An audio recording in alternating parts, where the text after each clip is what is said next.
Hello नमस्कार दोस्तों, आप सबका स्वागत है आपके अपने चैनल हरिकेश अनुपम यादव कोटा पर। तो ये हमारी जो राजस्थान के अभिलेखों की श्रृंखला में जो हम क्लास ले रहे थे उसकी यह दूसरी क्लास है, द्वितीय क्लास है, जिसमें कि हम पिछली कक्षा में 20 अभिलेख लगभग हमने पढ़े थे और ये दूसरी कक्षा है, उसका पार्ट 2 है। इसलिए यदि अगर आपने अभी तक जो पार्ट 1 वाली कक्षा नहीं देखी है तो वो आपके लेफ्ट साइड पे जो आई बटन है वहां से क्लिक कर आप उस कक्षा को ले सकते हैं, या डिस्क्रिप्शन में मैंने उसे कक्षा को डाल दिया है, तो आप डिस्क्रिप्शन से भी जाकर हमारे उसको ले सकते हैं। तो हम देखते हैं कि यहाँ पर तो देखिए जो 21वां लेख है यह है कौन सा, जालोर का लेख। जालोर का लेख, जालोर का लेख का जो समय है वो कब का है, 1118 ईस्वी का। ये जो जालोर का लेख है, नाम से ही देख रहे हैं आप, जालोर कहां पर है, जालोर में है। और ये जो था, ये जालोर के जो तोपखाने की इमारत थी, उस तोपखाने की इमारत पर ये शिलालेख, ये लेख लिखा हुआ था। और उस लेख को वर्तमान में कहाँ रखवा दिया गया है, जोधपुर म्यूजियम में। वर्तमान में ये कहाँ है लेख, जोधपुर म्यूजियम में। तो ये वर्तमान में कहाँ रखवा दिया गया है, जोधपुर म्यूजियम के अंदर रखवा दिया गया है। तो इसकी जो विषय वस्तु है वो हम देखते हैं कि यह परमारों की उत्पत्ति किससे बताता है, वशिष्ठ ऋषि के यज्ञ से। जो परमार थे उनकी उत्पत्ति किससे बताता है, जो वशिष्ठ ऋषि के यज्ञ है उससे उनकी उत्पत्ति किसकी, परमारों की। और जालोर के जो परमार वंश, जो जालोर का देखिए परमार वंश हर जगह अलग अलग रहा, इसी प्रकार से जो जालोर स्पेसिफाई, जालोर के जो परमारों का संस्थापक है वो किसको बताया है, वाकपति राज को। तो जो जालोर का लेख है उसमें जो जालोर के परमार है उनसे, उनके वंश का जो आदि पुरुष कहें या उनका जो संस्थापक कहें वो वाकपति राज है। और परमारों की उत्पत्ति किस प्रकार हुई है, वशिष्ठ ऋषि के यज्ञ द्वारा। ठीक है, ठीक है। उसके बाद हम देखते हैं कुमारपाल का शिलालेख। किसका, कुमारपाल का शिलालेख, जिसका समय काल हम देखें तो 1150 ईस्वी में। अब ये जो कुमारपाल थे, कुमारपाल का शिलालेख कहाँ है, समिदेश्वर मंदिर चित्तौड़। कहाँ है, समिदेश्वर मंदिर चित्तौड़ में। अब देखिए जो कुमारपाल का जो शिलालेख है वो समिदेश्वर मंदिर चित्तौड़ के अंदर मिला है। तो चित्तौड़ में गुहिल वंश का शासन था, लेकिन हम यहाँ देखते हैं कि ये जो चालुक्य शासक मूलराज के बारे में यहाँ जानकारी मिलती है। तो जो चालुक्य शासन है या चालुक्य हैं, जिन्हें हम सोलंकी भी कहते हैं, तो ये चालुक्य मूल रूप से देखते हैं हम गुजरात वाले क्षेत्र में शासन करते हैं। और इनका इस समय यहाँ पर जो शिलालेख मिला है, इसका मतलब इनका प्रभाव कहाँ था, चित्तौड़ में भी कुछ समय रहा। इसलिए हम इस अभिलेख को महत्वपूर्ण मानते हैं। और इसकी जो रचनाकार है वो कौन है, राम कीर्ति।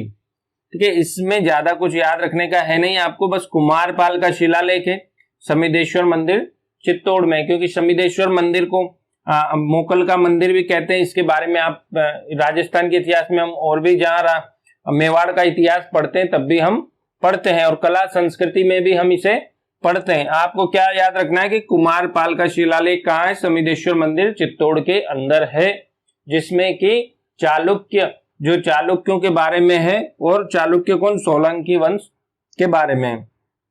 ठीक है, उसके बाद हम देखते हैं किराड़ू का लेख। किराड़ू का लेख क्या है, इसका यदि कालखंड देखें तो 1152 ईस्वी का है जो किराड़ू का है। और किराड़ू कहां पर पड़ता है, किराड़ू बाड़मेर के अंदर है। कहां पर है किराड़ू, किराड़ू बाड़मेर के अंदर है, जहां पर एक शिव मंदिर में किराड़ू का लेख है। ठीक है, और जो किराड़ू, देखिए किराड़ू बाड़मेर के बारे में उसे राजस्थान का खजुराहो भी कहा गया, किराड़ू बाड़मेर को। तो जो किराड़ू बाड़मेर में है, यहाँ पर ये शिव मंदिर के अंदर ये वाला लेख है। ठीक है, और ये जो लेख है ये एक राजाज्ञा, जैसे राजा ने आज्ञा के रूप में लिखवाया जाता है, जैसे अशोक ने भी राजाज्ञा के रूप में लेख लिखवाए थे, उसी प्रकार से ये जो किराड़ू में है, यहाँ पर जो चौहान थे, ठीक है, चौहानों का ये सामंत था अल्लण देव, जिसका ये लेख है, जिसमें कि अष्टमी, एकादशी और चतुर्दशी, ठीक है, अष्टमी, एकादशी और चतुर्दशी पे पशुवध पर निषेध उसने लगाया था।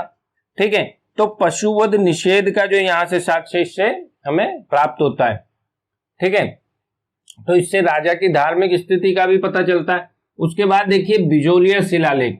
बिजोलिया शिलालेख जो है मोस्ट इंपोर्टेंट, मैंने पहले ही लिख दिया आपके लिए, क्योंकि ये परीक्षाओं में पूछा जाता है, बार बार पूछा जाता है। तो इसका सन भी आपको जहां जो भी जानकारी मैंने यहाँ लिखी है वो आपको पूरी ही याद रखनी है, क्योंकि ये पूरा ही महत्वपूर्ण है और पूछा भी गया। देखिए वत्स गोत्रीय ब्राह्मण, ठीक है, चौहानों को वत्स गोत्रीय ब्राह्मण कहा गया, किस लेख में कहा गया, ये प्रश्न पूछा गया है। ठीक है, तो देखते हैं कि 1170 ईस्वी का ये जो समय कालखंड है इसका बिजोलिया का शिलालेख कहां पर है, ये पार्श्वनाथ मंदिर के अंदर है, जहां चट्टान पर ये लिखा हुआ है शिलालेख। इसके रचयिता हम देखें तो गुणभद्र हैं और गोविंद इसके उत्कीर्णक हैं। कौन है? गुणभद्र तो इसके रचयिता है और गोविंद इसके उत्कीर्णक हैं। और ऊपर माल को इसके अंदर उपमाद्री कहा गया है। देखिए ऊपर माल जो बेसिकली देखें तो बिजोलिया को ही ऊपर माल कहा जाता है, बिजोलिया वाला क्षेत्र ऊपर माल में आता, तो इसे उपमाद्री शिलालेख में कहा गया है।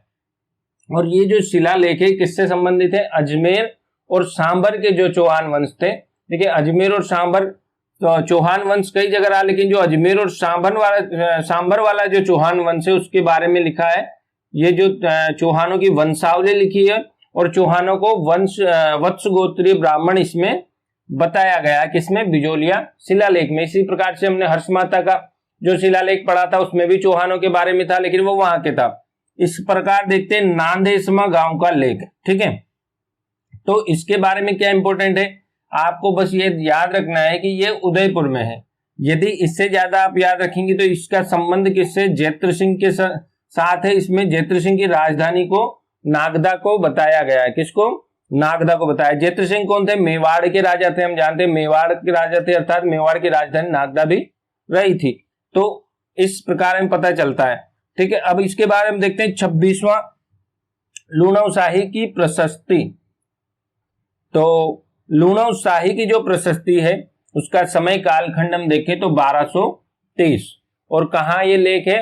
आबू पर्वत, माउंट आबू में ये लेख है। और किससे संबंधित है? परमार शासकों से संबंधित है। और इसके बारे में एक और बात है कि यहाँ नेमिनाथ का मंदिर है। किसका मंदिर है? नेमिनाथ का मंदिर है, जिसका उल्लेख इस प्रशस्ति के अंदर हुआ है। जो लुणव शाही की प्रशस्ति है, बेसिकली हमें ज्यादा इंपॉर्टेंट बातें नहीं है, तो ये जो छोटी बात है कि एक दो बातें हमें इसके बारे में याद होनी चाहिए। क्योंकि तो परमार वंश के राजा के मंत्री के भाई ने अपनी पत्नी की याद में, अनुपमा की याद में क्या नेमिनाथ का मंदिर बनवाया था। तो उसके बाद हम देखते हैं बीठू गांव का लेख। ये है 1273 ईस्वी। कहाँ का है? पाली का है। कहाँ का है? पाली का है। स्थल क्या है? पाली। और ये किससे संबंधित है? जो राठौड़ों के आदि पुरुष है राव सिंहा से ये संबंधित है। बस राव सिंहा से संबंध आपको जोड़ना है। ठीक है, तो इसके बाद हम देखते हैं 28वां चीरवा का शिलालेख। ये भी अपने आप में इंपॉर्टेंट है। क्यों इंपॉर्टेंट है? क्योंकि ये परीक्षा में पूछा गया है। चीरवा का शिलालेख कहाँ है इसके बारे में पूछा गया है, मैच करने के लिए क्वेश्चन आया था। तो आप देखें उदयपुर, चीरवा का शिलालेख कहाँ है? उदयपुर। और ये मैचिंग के लिए आया हुआ प्रश्न है। तो आप इसका समय कालखंड देखें 1273। ये भी मेवाड़, जो भी उदयपुर या चित्तौड़ के आसपास के हैं वो लगभग गुहिल वंश से संबंधित है। और हमने उसमें एक जो अभी पढ़ा चालुक्य सोलंकियों से संबंधित जो समिधेश्वर मंदिर में लगा हुआ है, किसका है? कुमारपाल का शिलालेख है। तो ठीक है, जो अपवाद में है कुछ एक दो है उन्हें आप अलग से याद रखें, बाकी सब गुहिल वंश से लगभग जुड़े हुए हैं। तो पद्म सिंह, जैत्र सिंह, तेज सिंह के बारे में इसमें जानकारी मिलती है। उसके बाद है रसिया की छतरी का लेख। ये कौन सा? 29 नंबर, 1274। इसका अगर समय कालखंड देखते हैं ये कहाँ का है? चित्तौड़ का। अगर चित्तौड़ का है तो गोइल वंश से संबंधित है। गोइल वंश के बारे में क्या है इसमें? बप्पा रावल से लेकर नरवर्मन तक का इसमें इतिहास, इनकी उपलब्धियां हमें इसमें प्राप्त होती हैं। उसके बाद हम देखेंगे कि 30वां क्या है? पार्श्वनाथ मंदिर का लेख। पार्श्वनाथ मंदिर का लेख समय कालखंड 1278। कहाँ का? यह भी चित्तौड़ का है। देखिए अभी हम सब जो देख रहे हैं मेवाड़ के अधिकतर इसमें है। जितने भी हमने देखे हैं बाद के जो अभी हम देख रहे हैं सब मेवाड़ के लगभग। ये जालोर के बाद जो भी हमने देखे हैं सब मेवाड़ से ही संबंध रखते हैं। तो पार्श्वनाथ लेख, तो इस पर जो था चित्तौड़ का है पार्श्वनाथ लेक। और किसने बनवाया था? ये तेजपाल की पत्नी जयतल देवी ने बनवाया था। तेजपाल कौन थे? गुहिल वंश के थे और ये राजा थे। इनकी पत्नी ने बनवाया था पार्श्वनाथ मंदिर, जिस पर यह लेख है। ठीक है, इतनी ही जानकारी इसके बारे में आपको याद रखनी है। उसके बाद है अचलेश्वर का लेख। अचलेश्वर का लेख जो है उसका कालखंड 1285। देखिए, इनका आपको समय कालखंड इतना याद रखने की जरूरत नहीं, लेकिन आपको एक मोटा मोटा आइडिया हमने, क्योंकि एक समय के अनुसार इसको पढ़ाया है, जैसे टाइम एकदम सीक्वेंस में पढ़ाया ताकि आपको याद रखने में आसानी हो। और जो महत्वपूर्ण थे उन्हें मैंने उस समय आपको बता दिया कि यह महत्वपूर्ण है। ठीक है, देखो अचलेश्वर का लेख कहाँ है? नागदा में। और नागदा में ये लेख है और इसका संबंध किससे? हरित ऋषि। हरित ऋषि ने यहाँ पर तपस्या की थी और हरित ऋषि ने ही बप्पा रावल को क्या दिया था? राजत्व दिया था, अर्थात उन्हें राजा बनने का वरदान इनके आशीर्वाद से ही प्राप्त हुआ। और बापा उस समय राजा बने गुहिल वंश के। और बापा से लेकर समर सिंह का इतिहास इसमें किसमें? अचलेश्वर का लेख में। अर्थात इसमें अचलेश्वर के लेख में पूरा जो इतिहास दिया गया है कि कैसे चित्तौड़ वंश शुरू हुआ, बापा से लेके समर सिंह तक का उसमें कालखंड दिया गया। कुछ लोग बप्पा रावल को ही कालभोज मानते, कुछ लोग कालभोज अलग मानते और बप्पा रावल अलग मानते। तो एक लेख ऐसा भी है जिसमें अभी हम पढ़ेंगे कि जिसमें कालभोज और बप्पा रावल को अलग अलग माना गया। 32वां देखेंगे। 32वां है गंभीरी नदी के पुल का लेख। ठीक है, गंभीरी नदी के पुल का लेख किसके समय का है? समर सिंह के समय का। ये जो मेवाड़ के शासक थे इनके समय का लेख है। और इसके अंदर क्या दिया है? भूमि दान से संबंधित। क्या है इसके अंदर कि इस लेख में क्या है कि समर सिंह ने भूमि दान की थी और उसके ऊपर ये लेख लिखा हुआ। और ये लेख गंभीरी नदी के पुल में कहाँ आया? क्योंकि अलाउद्दीन खिलजी ने जब पुल का निर्माण करवाया होगा तब संभवतः ये लेख वहां पर जो यूज आ गया और वहां पर लगा दिया, लेकिन यह लेख कहीं और रहा होगा, ऐसी संभावना है। किंतु यह लेख गंभीरी नदी के पुल का लेख के नाम से जाना जाता है। तो 33वां देखते हैं श्रृंगी ऋषि का लेख। श्रृंगी ऋषि का लेख जो है उसका समय काल देखेंगे 1428 ईस्वी। और ये कहाँ मिलता है? एकलिंग जी के मंदिर के पास उदयपुर में, उनके पास में श्रृंगी ऋषि के नाम जाने वाली जगह पर ये लेख मिलता है, जिसके बारे में ये 3 चीजें बताई गई हैं। इससे पहले हम देखते हैं कि ये मोकल के समकालीन था। किसके समकालीन था? मोकल के। इसमें बताया या इसमें लिखा गया कि राणा हम्मीर की उपलब्धियों के बारे में इसमें बताया गया।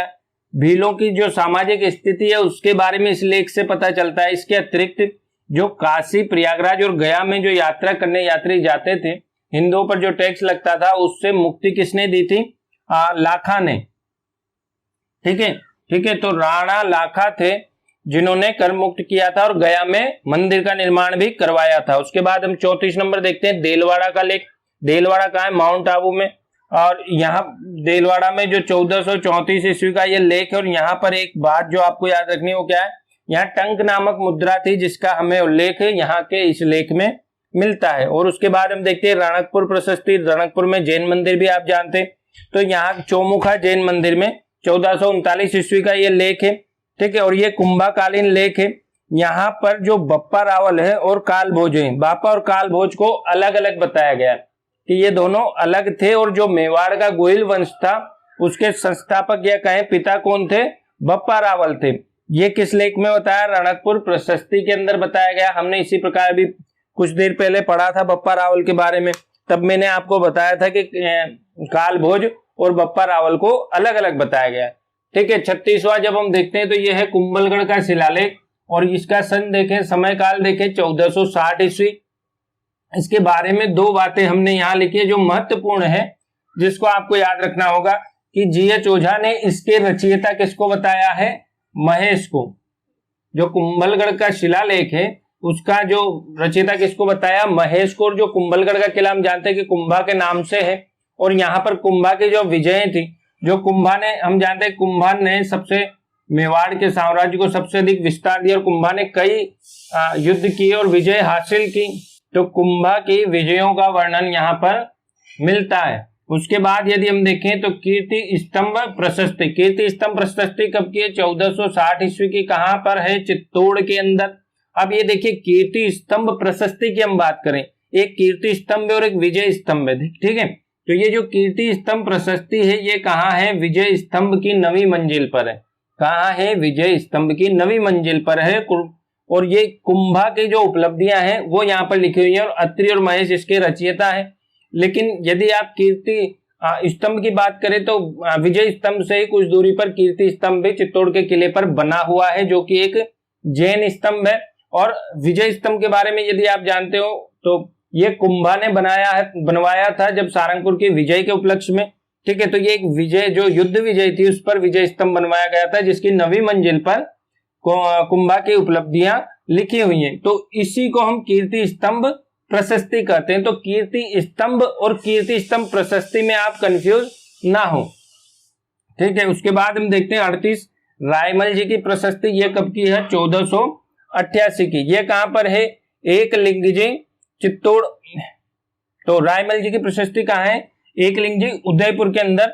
और इसके अंदर मेवाड़ को मेदपाट और चित्तौड़ के लिए चित्रकूट शब्द प्रयोग किया गया है, ठीक है। तो ये आपको बस ये रखना है कि एकलिंग जी उदयपुर के समीप कौन सी है? रायमल जी की प्रशस्ति। अर्थात इसका जगह आपको याद रखनी है कि रायमल जी की प्रशस्ति कहाँ है, क्योंकि एक ये राय सिंह की प्रशस्ति भी है बीकानेर में, तो ये लगभग एक जैसी है। तो ये इसके रचयिता जेता है, और ये कहाँ की है? बीकानेर। इसके नाम से, तो इसके नाम से ही आप जान रहे हैं कि ये कहाँ है? बीकानेर में। और राय सिंह प्रशस्ति, यदि आपसे केवल राय सिंह प्रशस्ति पूछेगा कहाँ है, तो बीकानेर, क्योंकि राय सिंह बीकानेर के राजा हुए, और राव बीका से लेकर राय सिंह तक की उपलब्धियां इसके अंदर दी गई हैं, और बीकानेर के निर्माण की जानकारी इस प्रशस्ति के अंदर दी गई है। तो आपको ये जो हम जितने भी पढ़ रहे हैं अभी अभिलेख, या जो ये लगभग हमने 44 अभिलेख 2 कक्षाओं में पढ़े हैं, तो आप इसमें से जो मुख्य हैं उन्हें तो याद कर लें, बाकी को भी आप रिवाइज करते रहें तो आपको याद हो जाएंगे। और परीक्षा में यदि आपका 1 नंबर का ही प्रश्न छूटता है तो आपके मेरिट पे बहुत प्रभाव पड़ता है। इसलिए हमने लगभग छोटे मोटे सभी जो शिलालेख थे उनको इस वीडियो में कवर किया है। तो आप जो सभी हमसे जुड़े हुए हैं और वीडियो को देख रहे हैं, कृपया कर वो वीडियो को शेयर करें। यदि आपको नॉलेज अच्छी लगे तो नॉलेज को फैलाएं, ताकि दूसरे बच्चे भी ये सब पढ़ सकें, हमारे साथ जुड़कर मेहनत कर सकें अपना जो सफलता को प्राप्त करने के लिए। उसके बाद हम देखते हैं कि आमेर का जो लेख है वो कब का है? 1612 का। इसमें कौन है? मानसिंह के समकालीन ये लेख है, ठीक है। और इस लेख में जो आमेर का जो लेख है उसमें खास बात क्या है कि इसमें मानसिंह, भगवंत दास और फिर भारमल, भगवंत दास और मानसिंह, इनका जो सीक्वेंस दिया हुआ है, और मुगल में जो मुगल और आमेर संबंध है वो इसके अंदर बताए गए, ठीक है। इसमें जहांगीर का भी उल्लेख है, मानसिंह के समकालीन था, और कछुआहों को इसमें जो मुख्य बात क्या थी? रघुवंश तिलक का है, ठीक है। तो ये जो बात है ये इंपॉर्टेंट है प्रश्न के हिसाब से कि रघुवंश तिलक किसमें का है? आमेर लेख में। और जमुआ रामगढ़ का निर्माण, जो किले का निर्माण करवाया था, उसकी जानकारी किससे मिलती है? हमें आमेर के लेख से मिलती है। उसके बाद हम देखते हैं 41, जो समय देखेंगे 1613 का, और कहां पर है? मांडलगढ़ भीलवाड़ा, मांडल बोलते हैं इसे, मांडलगढ़ भी है, मांडल भीलवाड़ा। ये जगन्नाथ कछवाहा की छत्री है। जगन्नाथ कछवाहा कौन थे? देखिए हम कछवाहों के बारे में भी पढ़ रहे हैं। कछवाहा जयपुर वंश, जो आमेर के रघुवंश तिलक बोला है। और ये कहाँ आए थे? जब मेवाड़ में युद्ध के लिए आए थे, तो कछवाहा जो इनकी मृत्यु मांडल में हो गई थी, इसलिए इनके याद में मांडल में भीलवाड़ा में जगन्नाथ कछवाहा की 32 खंभों की छतरी बनी हुई है। कितने खंभों की छतरी बनी हुई है? 32 खंभों की, ठीक है। उसके बाद इसी नाम से जगन्नाथ राय प्रशस्ति, किंतु ये कहाँ है? उदयपुर के अंदर है। और ये कहाँ है? मांडल के अंदर है, भीलवाड़ा में। ये कब की है? 1652 की। इस जो जगन्नाथ प्रशस्ति है इसके अंदर हम देखें, इसमें जगत सिंह प्रथम ने इसका निर्माण करवाया। किसने निर्माण करवाया इस जगन्नाथ प्रशस्ति का? जगत सिंह प्रथम ने। और इस प्रशस्ति के अंदर बप्पा रावल से लेकर और सांगा तक का इतिहास या वर्णन हमें मिलता है, ठीक है। और इसमें एक खास बात क्या है कि जो हल्दी घाटी का युद्ध हुआ था उसके बारे में भी विवरण इसके अंदर जगन्नाथ राय प्रशस्ति के अंदर मिलता है हमें। ये जो जगन्नाथ राय प्रशस्ति है, जगन्नाथ मंदिर में अंदर जो मंदिर है उसके अंदर जगन्नाथ राय प्रशस्ति है। तो हम देखते हैं 43 त्रिमुखी बावड़ी। तो त्रिमुखी बावड़ी कहाँ है? देबारी उदयपुर के अंदर। जो त्रिमुखी बावड़ी जो हम लेख पढ़ रहे हैं ये देबारी उदयपुर, देखो उदयपुर से पहले देबारी आता है, तो देबारी उदयपुर के अंदर है, 1675 ईस्वी का है। और इसके अंदर हम देखें तो इसके अंदर ये राज सिंह के समय का है। राज सिंह ने इसके समय जो राज सिंह के बारे में जानकारी दी है कि राज सिंह ने सर्व ऋतु बाग का निर्माण करवाया। और मालपुरा विजय या लूट के बारे में इसकी जानकारी है। चारुमती के विवाह के संबंध में इसमें है। डूंगरपुर विजय से संबंधित इसमें लेख है। तो इसके अंदर ये जो जानकारियां हैं और ये राज सिंह से संबंधित है। और देबारी उदयपुर इसका स्थल है जहां ये है, ठीक है। तो ये राज सिंह इंपोर्टेंट हो जाता है, तो राज सिंह के समय है। उसके बाद हम देखते हैं 44 राज प्रशस्ति। कौन सी? राज प्रशस्ति। ये कब की है? 1676 राज सिंह के समय की। और राजसमंद झील, कौन सी झील? राजसमंद झील की पाल के ऊपर, राजसमंद झील की पाल पर नौचौकी वो स्थल को नौचौकी बोलते हैं। नौचौकी की जगह पर 25 शिलालेख है, लगभग 25 जो पत्थर के शिलालेख लगे हुए हैं उनके ऊपर लिखा हुआ। और ये भारत की सबसे बड़ी जो शिलालेख है इसको बोलते हैं, भारत में सबसे बड़ी है, ठीक है। तो ये अपने आप में बहुत बड़ी बात है, ठीक है। इसके ऊपर जो ये 25 शिलालेख लिखे हुए, 25 शिलालेख है, इसमें जो मेवाड़ का पूरा विस्तृत और क्रमबद्ध विवरण दिया हुआ है। तो इतिहास के लिए तो ये बहुत ही आप कहें बहुत ही इंपॉर्टेंट है कि हमें पूरी जानकारी वहां से मिल रही है, ठीक है। और इसके जो रचनाकार है वो कौन है? रणछोड़ भट्ट है। और ये संस्कृत में लिखा हुआ है। किसमें लिखा हुआ है? संस्कृत में लिखा हुआ है। तो आप वहां जाएंगे तो आपको संस्कृत आना चाहिए, तब आप उसे पढ़ पाएंगे, ठीक है। तो मेवाड़ का विस्तृत क्रमबद्ध विवरण इस प्रशस्ति में, राज प्रशस्ति में हमें मिलता है। तो इस प्रकार से हमने जो शिलालेख, लगभग 44 शिलालेख आपको बताए हैं। अगली कक्षा में हम जो सिक्के हैं उनके बारे में पढ़ेंगे। तो अगली कक्षा हमारी सिक्कों से संबंधित होगी, क्योंकि वो भी राजस्थान के स्रोत में है, ठीक है। ये हमारे अभिलेखों से संबंधित 2 जो कक्षाएं वो कंप्लीट हो चुकी हैं। तो जिन्होंने भी जो पिछली कक्षा नहीं पढ़ी है वो पिछली कक्षा को डिस्क्रिप्शन में से जाकर, हमारे जो डिस्क्रिप्शन है वहां से जाकर पढ़ सकता है, ठीक है। तो अब मिलेंगे अगली कक्षा में जो होगी राजस्थान के सिक्के, और उसे हम पढ़ेंगे बहुत ही डीप से, बहुत अच्छे से। जिस प्रकार से हमने अभिलेखों को पढ़ा है, तो आप जल्दी से हमारे साथ जुड़ जाइए और अपनी सफलता को सुनिश्चित कर लीजिए। Thank you.